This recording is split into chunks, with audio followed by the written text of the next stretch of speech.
أعوذ بالله من الشيطان الرجيم.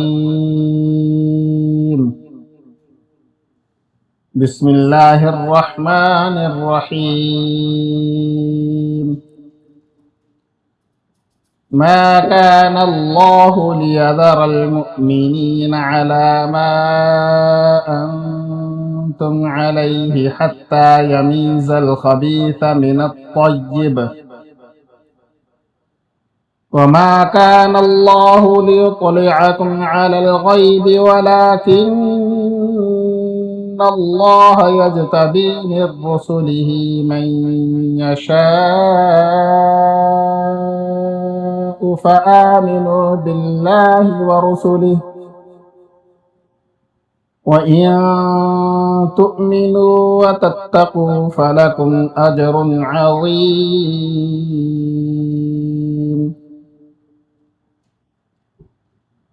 ولا يحسبن الذين يبخلون بما آتاهم الله من فضله هو خيرا لهم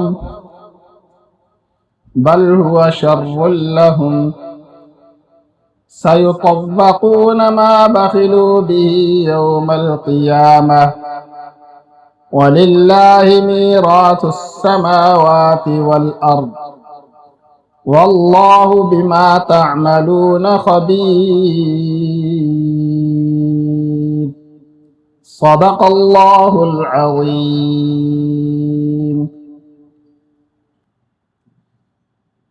ما کانا نہیں ہے اللہ لیذرا تاکہ چھوڑ دے المؤمنین مومنوں کو علی ما انتم علیہ اس حالت میں کہ جس پر وہ ہیں، جس پر تم ہو، حتیٰ یہاں تک کہ یمیز الخبیثہ خبیث کو علیحدہ کر دے من الطیب طیب سے یا پاک سے.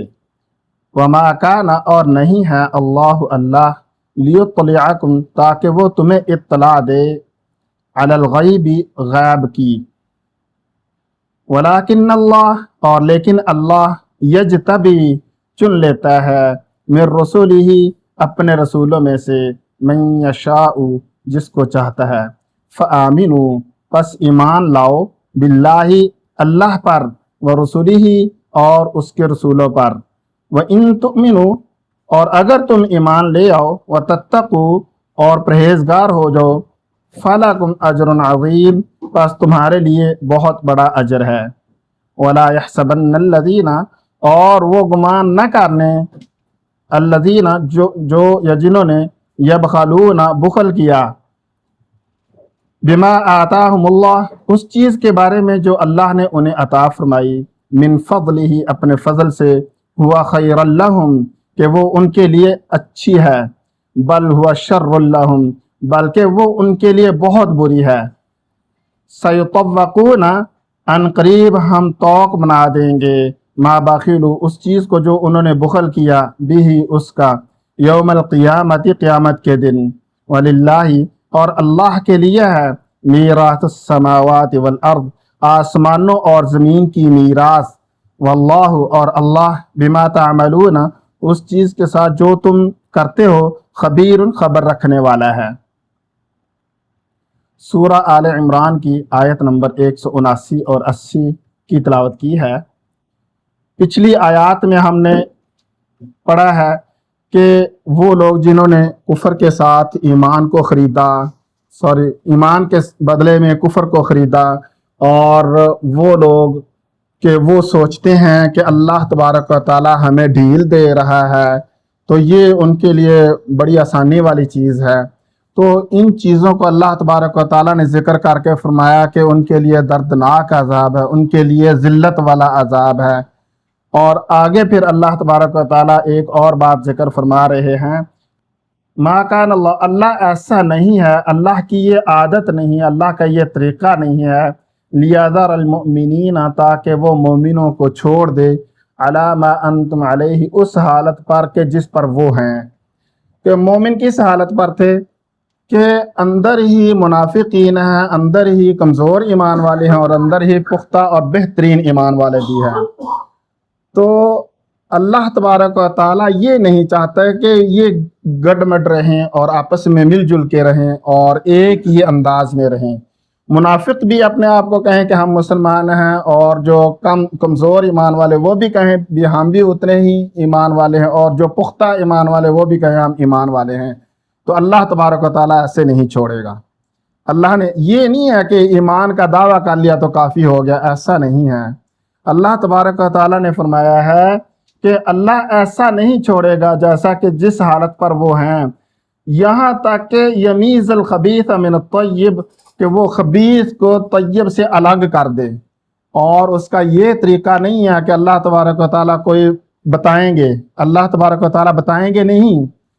اب دیکھیے، جب تک اللہ کے رسول یا اللہ کے نبی موجود رہتے ہیں اس وقت تک تو یہ امید ہوتی ہے کہ اللہ تبارک و تعالیٰ بتا بھی سکتے ہیں اگر چاہیں، لیکن اگر اللہ کے نبی اور رسول، جیسا کہ اب کا دور ہے، رسولوں کے بعد کا دور، تو اس دور میں تو عام لوگ ہیں، اللہ تبارک و تعالیٰ وہی نہیں بھیجیں گے کسی کے اوپر بھی۔ تو جب اللہ تبارک و تعالیٰ نے وہی نہیں بھیجنی تو پھر ایسے لوگوں کو پہچاننے کا طریقہ کیا ہوگا؟ وہ کلیہ، وہ طریقہ کار، وہ اللہ تبارک و تعالیٰ نے بتایا ہے کہ جیسے غزوہ احد ہوا ہے نا، اس میں سب کو اللہ تبارک و تعالیٰ نے علیحدہ علیحدہ کر دیا، ہر ایک کو پتہ چل گیا، ساری چیزیں واضح ہو گئیں۔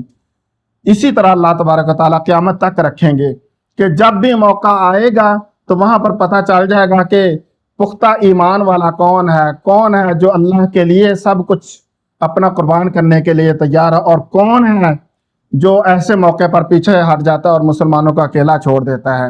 ایسا طریقہ اللہ تبارک و تعالیٰ نے بتا دیا، اور فرمایا کہ اللہ وما کان اللہ، اور اللہ ایسا بھی نہیں کرے گا لیطلعکم، تاکہ تمہیں اطلاع دے، علی الغیب، غیب کی، کہ ایسی چیز اللہ تبارک و تعالیٰ بتائیں گے نہیں۔ اللہ نے یہ خود بتایا، اللہ نے فرمایا ہے کہ یہ اللہ تبارک و تعالیٰ ایسا نہیں کرے گا، اللہ کا یہ طریقہ نہیں ہے، اللہ کی سنت کے مطابق یہ بات نہیں ہے کہ وہ خود بتا دے کہ جناب یہ منافق ہے اور یہ کافر ہے اور یہ پختہ ایمان ہے، یہ کمزور ایمان ہے، یہ نہیں بتائے گا۔ اللہ تبارک و تعالیٰ ان کو کیٹیگرائز نہیں کریں گے، اور ہر ایک کو علیحدہ کرنے کا طریقہ وہ صرف یہی ہے کہ میدان میں نکلیں اور ماریں اور مریں، پھر پتہ چلے گا کہ کون ایمان والا ہے، کون کافر ہے، کون منافق ہے، سب لوگوں کا پتہ چل جائے گا۔ اور اللہ تبارک و تعالیٰ یہ فرمایا کہ وما کان اللہ لیطلعکم، اور اللہ ایسا نہیں ہے کہ وہ اطلاع دے دے علی الغیب، غیب پر، ولیکن اللہ، اور لیکن اللہ ہے یجتبی من رسولہ، چن لیتا ہے اپنے رسولوں میں سے من یشاء، جس کو چاہتا ہے، رسولوں میں سے اطلاع کے لیے چن لیتا ہے۔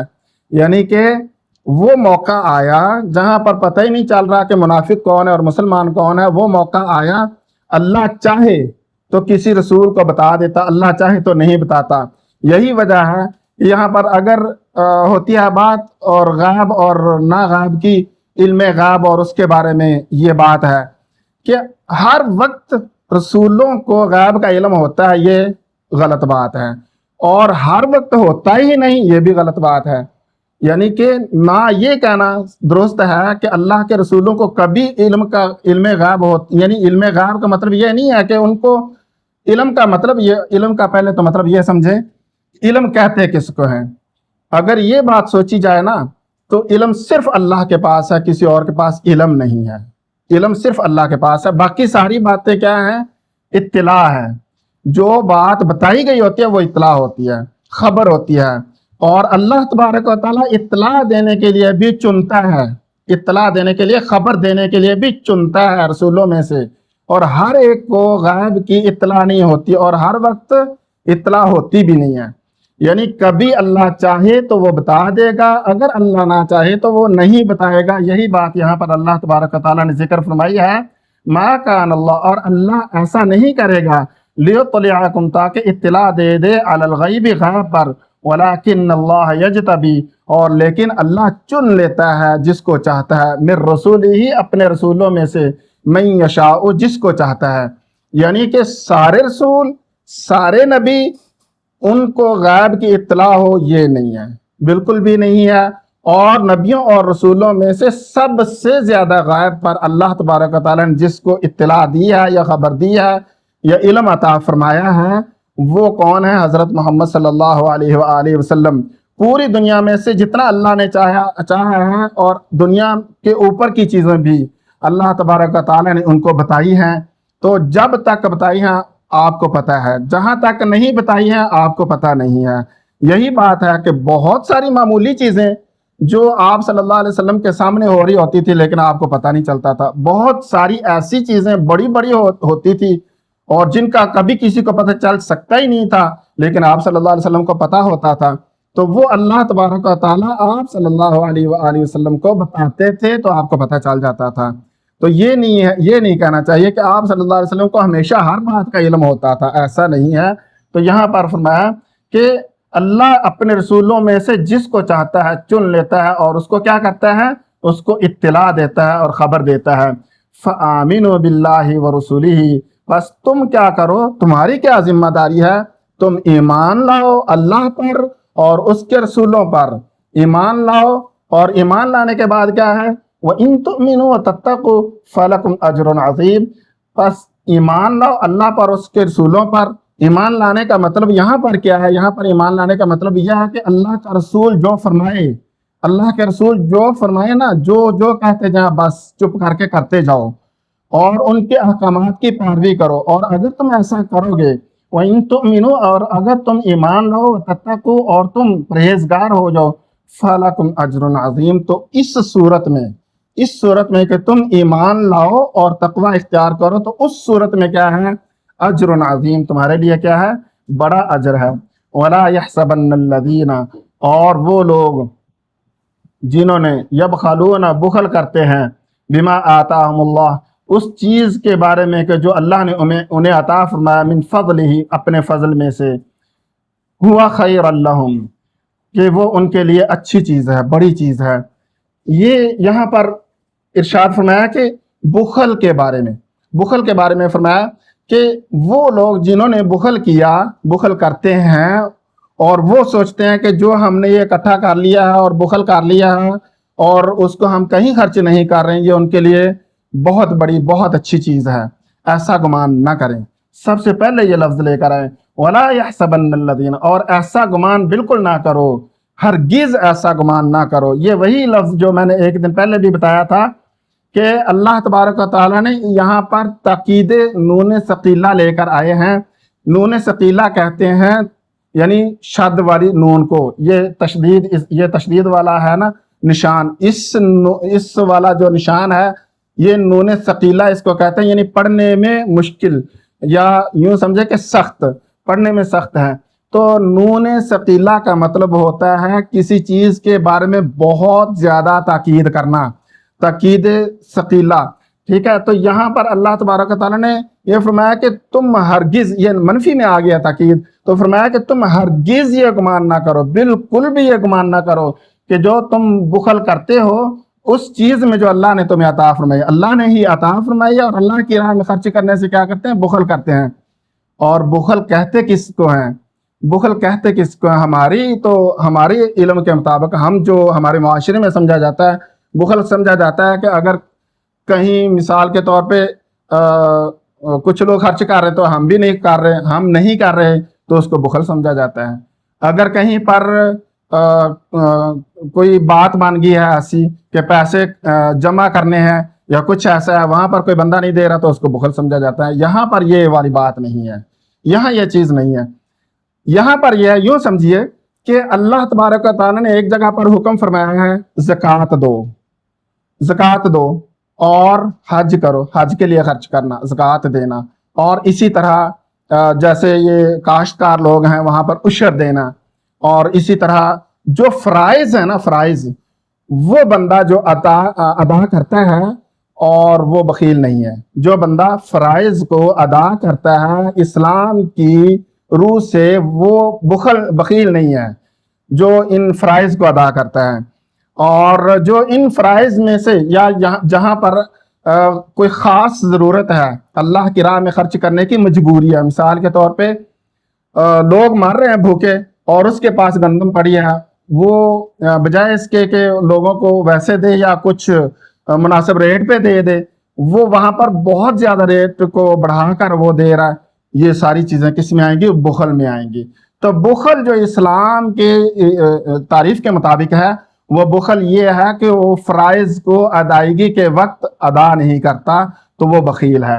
تو یہاں پر وہ جو فرض، جہاد کا فرض حضور پاک صلی اللہ علیہ وسلم نے فرمایا کہ یہاں پر تم خرچ کرو، یہاں پر وہ غزوہ احد ہونے کا موقع ہے اور وہاں پر تم خرچ کرو، اور اللہ اور اس کے رسول کا حکم ہے اور وہ انہوں نے خرچ ہی نہیں کیا۔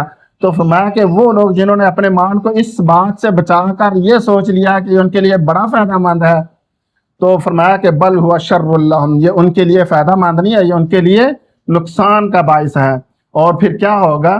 سَيُطَوَّقُونَ مَا بَخِلُوا بِهِ يَوْمَ الْقِيَامَةِ، ان قریب ہم ان کو گلے کا توق بنا دیں گے، گلے کے اندر ہار بنا کر پہنا دیں گے وہ چیز۔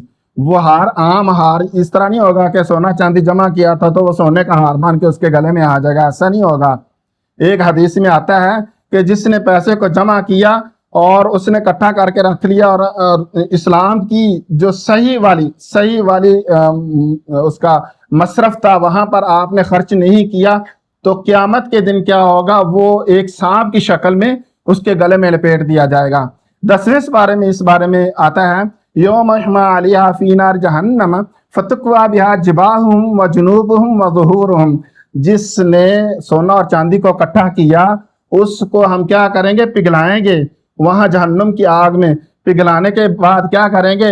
ان کی پیشانیوں پر، ان کی کروٹوں پر، ان کے پیچھے وہ ڈالا جائے گا۔ اور کیوں؟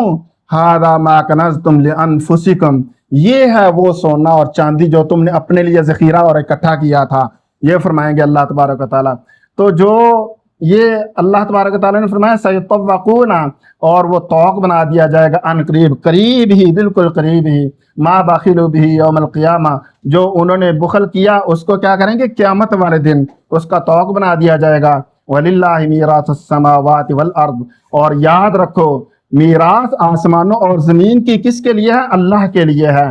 میراث یعنی ہر بندہ اکٹھا کرے گا، وہ مر جائے گا، اس کے بعد دوسرے آ جائیں گے، وہ پھر اکٹھا کرنے لگ جائیں گے، وہ مر جائیں گے، آخر کار ساری دنیا کے انسانوں نے مر جانا ہے، اور میراث کس کے لیے بچی؟ اللہ کے لیے۔